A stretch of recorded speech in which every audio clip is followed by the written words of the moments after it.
I Saw the TV Glow from 2024, directed by Jane Shoenbrun. We follow awkward child Owen, Justice Smith, as he grows up alongside his friend Maddie, Bridget Lundy Payne, in the 1990s, and the pair become obsessed with teenage fantasy horror soap opera The Pink Opaque, a thinly veiled pastiche of Buffy the Vampire Slayer, Charmed, The Secret World of Alex Mack, Goosebumps, Animorphs, The Adventures of Pete and Pete, etc. The pair continue this obsession into high school until Maddie disappears, leaving Owen adrift in a muted and vaguely menacing reality with no friends and no real interests aside from the Pink Opaque. When Maddie reappears a decade later and tells Owen that the Pink Opaque is real and that they are the main characters, the fragile reality Owen lives in is shattered. Can Owen parse fact from fiction and survive in an increasingly hostile world? The sophomore effort from Shoenbrun, whose first film was the surprisingly adept We're All Going to the World's Fair, I Saw the TV Glow as an assured, dreamy confection of fears and societal dangers wrapped in the mystery surrounding the Pink Opaque TV show. Much like Twin Peaks, the film uses its central mystery to examine the core truths of Owen's character and the mutable nature of fan obsession and nostalgia, with uniquely surreal visuals and a bespoke soundtrack that adds more to the audience's understanding of the narrative than concrete plot points.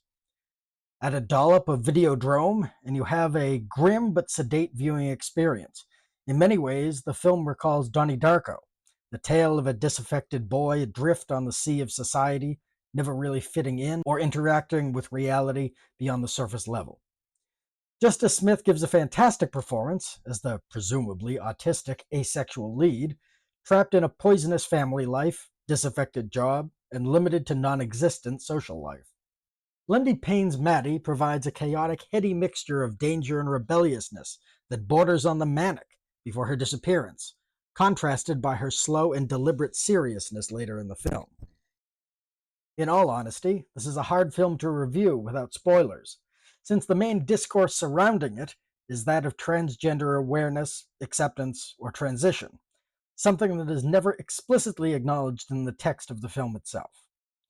If you dislike abrupt non-endings, a la Twin Peaks, Dune Part 2, or The Human Centipede, you may wish to steer clear.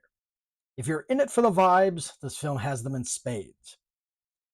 This film is available video on demand, or on a special edition Blu-ray at A24's website. Still no spoilers, but I will say that this film definitely makes you think and decode it. This isn't a film you can understand on the surface level. The plot is too confusing and the characters too cryptic.